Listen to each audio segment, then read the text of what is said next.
तकलीफ है आपको? जब छोटे थे 1 साल 1.5 साल के तो मम्मी खत्म हो गई थी। 5 साल के थे तो पापा को बड़े पापा की लड़की ने गोली मार दी थी। इसके बाद फिर 1 महीने बाद मेरे भाई को जहर दे दिया गया था और एक बड़ी बहन थी जिसको जहर दे दिया। अब हम 3 बहन हैं और मेरी शादी भी हो गई है। शादी के बाद पति का कोई सपोर्ट नहीं।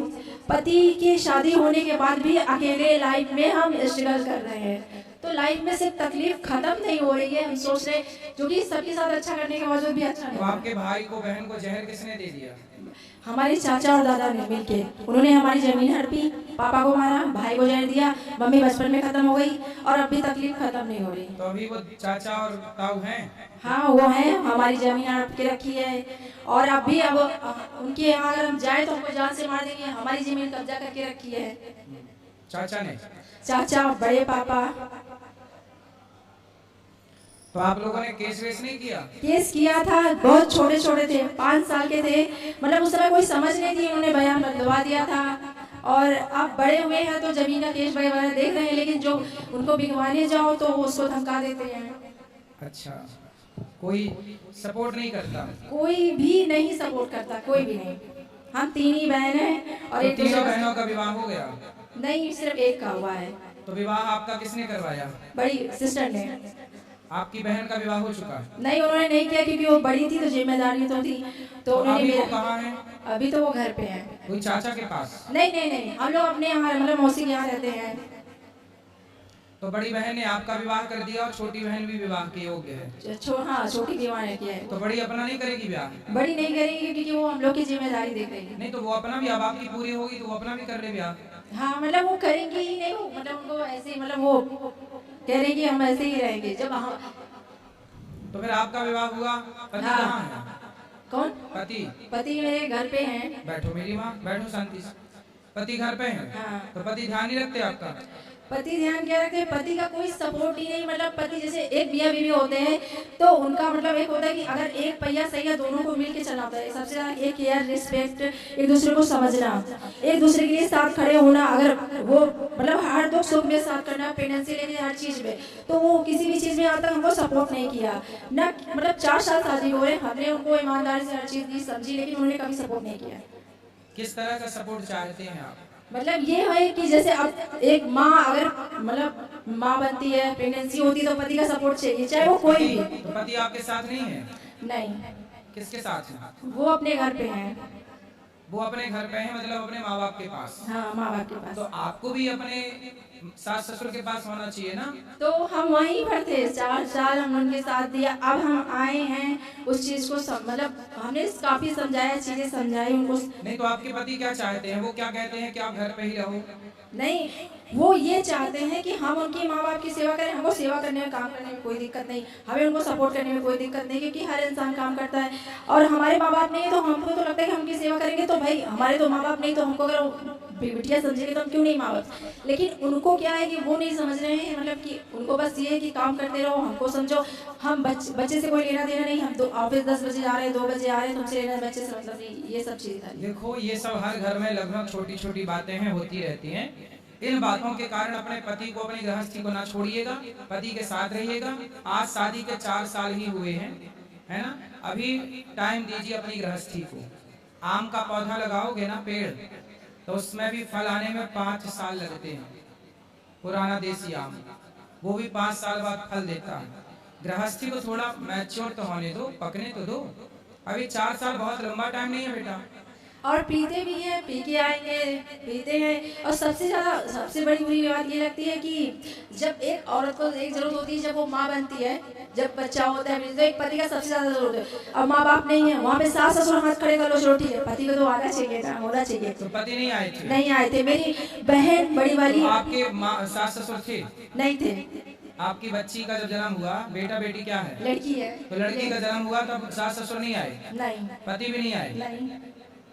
तो आपकी दोनों की लड़ाई हो गई थी क्या? नहीं, वो आए नहीं, बोले कि हम आएंगे तो मतलब रात है, हम आ नहीं पाएंगे, ये मतलब बहाना मार दिया उन्होंने। और सास ससुर ने पहले ही हाथ खड़े कर लिए। पति को ले आना, एक बार उसका भी पक्ष सुन लेंगे कि वो कहाँ गलत है, आप कहाँ गलत है। तो अपने गृहस्थी को कुल मिला के देखो, सुधारो, इसी से भला है बेटा। ऐसे बिगाड़ लेने से सब बिगड़ जाएगा। बिगाड़ लो तो एक दिन में सब बिगड़ जाता है, बनाने में बड़ा टाइम लगता है। बाबा बस मेरा ये कहना है कि बचपन से हमने सिर्फ तकलीफ झेली है, तो अब मतलब हम सब कुछ लेके चले, सब कुछ समझदार, पर थोड़ा जैसे हम समझे थोड़ा आप हमको समझो। ये सही है, समझदारी से गृहस्थी चलती है। अपने पति को ले आना, हम समझाएंगे। ठीक है बाबा। ठीक है, उनको छोड़ना मत, ले आना, बात करेंगे, समझाएंगे। आदमी बुरा है तो सही भी तो हो सकता है ना, सही भी तो हो सकता है। यदि बच्चे मलमूत्र में भीगे हैं तो माँ साफ सुथरा भी तो कर देती है ना, धुल के। ऐसे ही है, हर व्यक्ति विचारों से गंदा हो जाता है। नहीं, वो कुछ करना ही नहीं चाहते, उनको हमने बहुत समझाया है। और मतलब चलो हमें टाइम दो ना दो, बच्चे को तो टाइम दो। आप 2 बजे ऑफिस से आया, 3 बजे आ रहे हो, ये कोई टाइम नहीं। आप हमें टाइम मत दो, बच्चे को टाइम दो। बच्चे से तो प्यार होता है, चाहे आप हो, हमें कोई भी हो। होगा। क्या करता है पति आपका? अमेज़न में ऑफिस में काम जॉब करते हैं। ठीक है, पति है, काम करता बेचारा, काम भी तो करना जरूरी है ना गृहस्थी चलाने के लिए। काम थोड़ा करना उसकी भी बात समझो, आप भी अपनी समझा, दोनों प्रेम से रहो। बच्चे को टाइम देगा, क्यों नहीं देगा? अभी वो कितने साल का है लड़का पति आपका? वो तो 30 साल। अभी इस उम्र में सत्संग की बहुत जरूरत पड़ती है। कैसे गृहस्थी चलानी होती है, अनुभव होता नहीं है, समझाना पड़ता है। सत्संग के द्वारा ले आना, हम समझाएंगे। ठीक है, ठीक। राधे राधे। महाराज जी राधे राधे। आपके चरणों में कोटि कोटि प्रणाम। जी महाराज जी आपसे हमारा कोई सवाल नहीं है, सवाल पूछना नहीं है। सिर्फ हम लोग 45 लोग लातूर जिले से महाराष्ट्र से चारधाम यात्रा को जा रहे हैं। सभी लोग आपका दर्शन करने के लिए, आप लोगों का, हम लोगों को आपका आशीर्वाद चाहिए। बस महाराज आशीर्वाद, हम लोगों को यात्रा सुख संपन्न हो जाए। आशीर्वाद, खुश रहिए। धन्यवाद महाराज, धन्यवाद। सुखी रहिए।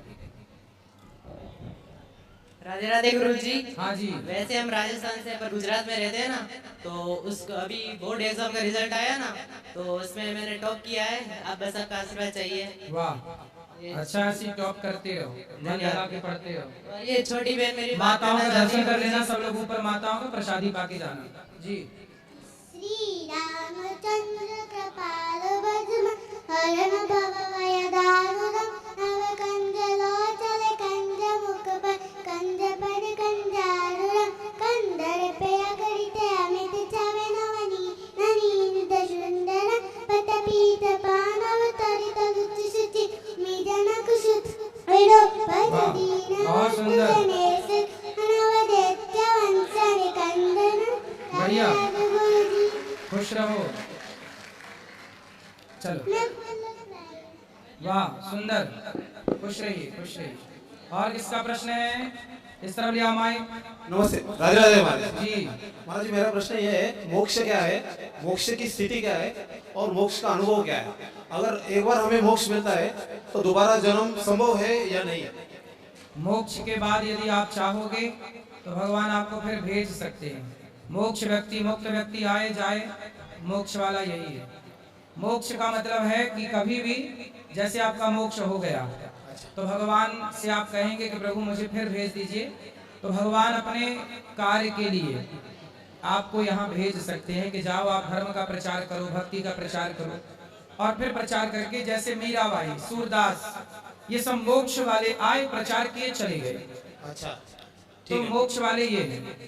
अच्छा, मतलब मोक्ष के बाद दोबारा जन्म हो सकता है भगवान सेवा के की, लिए? अब जैसे समर्पण भगवान में बना रहे। अच्छा, अब जैसे संत हैं, भक्त हैं, ये कौन है? ये मोक्ष ऑलरेडी है इनका। अच्छा। ये तो भक्ति का प्रचार करने आते हैं और अपना चले जाते हैं। ठीक है, धन्यवाद जी। ईश्वर में मन लगाना ही मोक्ष है। जी। राधे राधे महाराज जी। हाँ, जय श्रीमन नारायण। जय श्रीमन नारायण। मैं जोधपुर से आई हूँ महाराज जी, और जोधपुरी छापा लेके आई हूँ आपके लिए। तो मैं चाहती हूँ मेरा बाबू आपको पहनाए। पहना दो। अभी बनवा देते हैं। मेरी इच्छा थी महाराज जी, और महाराज जी मेरे बच्चों पे आपकी कृपा बनाई रखो, और हमारे ना 3 भाइयों का परिवार है, उन सब पे कृपा बनाई रखना है कि हम सब खुश रहे महाराज जी। आ जाने दो छोरा, आ जाने दो बेटा, सुना करो प्रश्नोत्तरी है। जी। 3 भाइयों का परिवार है, उन सब पे आपकी कृपा बनी रहे, सब आनंद में रहे महाराज जी। जी जी, बिल्कुल। सही, खुश रहो महाराज जी। बच्चों को आशीर्वाद दो कि वो सफल हो जाए। बिल्कुल, आशीर्वाद है। जय श्रीमन नारायण, जय श्री कृष्ण महाराज जी। जय श्री कृष्णा। इस तरह ले आओ माइक। किसका प्रश्न है?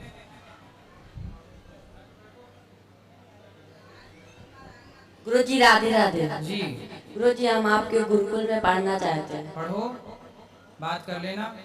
ठीक है, इस तरफ आओ। गुरुजी मेरे को इसको पढ़ाना है। ठीक राधे है। राधे। गुरुजी।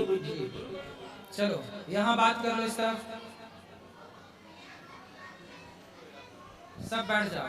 राधे राधे गुरुजी। जी जैसे कि आपने आज कहा था कथा में कि शिव जी ने पार्वती जी का त्याग कर दिया था, तो फिर जब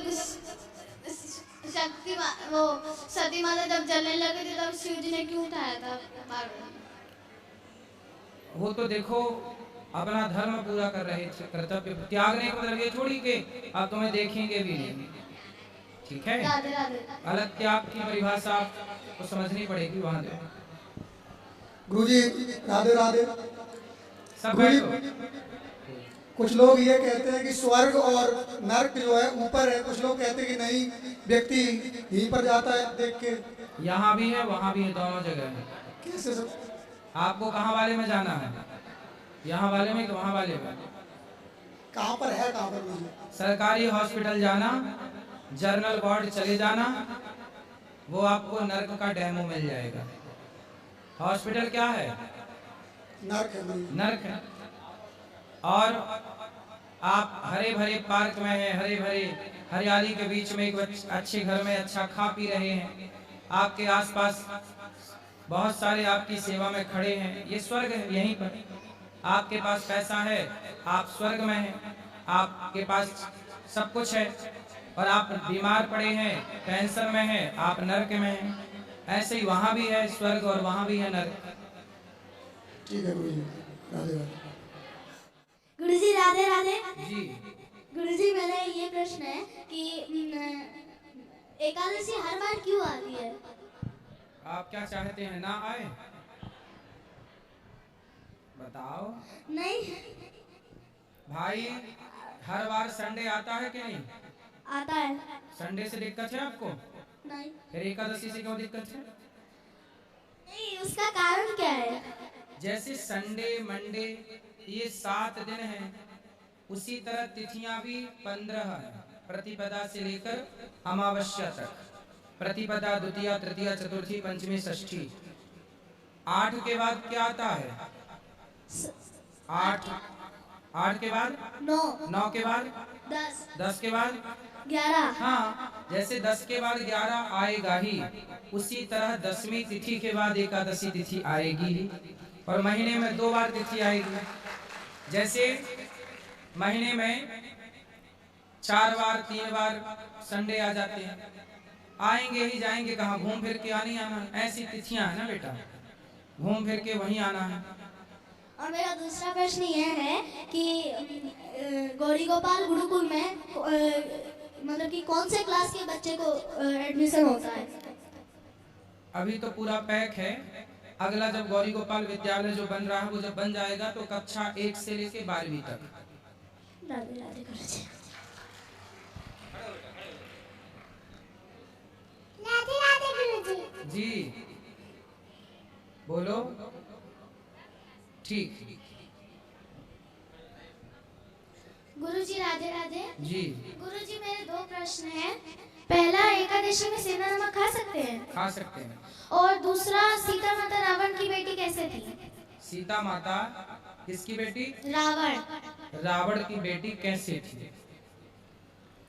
सीता माता जनक जी की बेटी हैं, पृथ्वी से प्रकट हुई हैं, तो पृथ्वी की बेटी हैं, पृथ्वी उनकी माता है। रावण की बेटी के बारे में केवल कही बातें हैं, कहीं ठोस प्रमाण नहीं है। जो कही बातें हैं वो इस तरह से हैं कि एक बार रावण ने संतों को मारकर एक घड़े में संतों का खून भर लिया और मंदोदरी को दे दिया कि संभाल के रखो। रात को मंदोदरी को लगी प्यास, तो संतों का वह रक्त मंदोदरी पी गई। चूंकि संतों का वह रक्त था, तेज था, तो उससे मंदोदरी गर्भवती हो गई। ये जो बात हम बता रहे हैं इसका शास्त्रों में कहीं प्रमाण नहीं है, पर सुनी गई बातें हैं, परंपरा से चली आई, तो आपको सुना रहे हैं।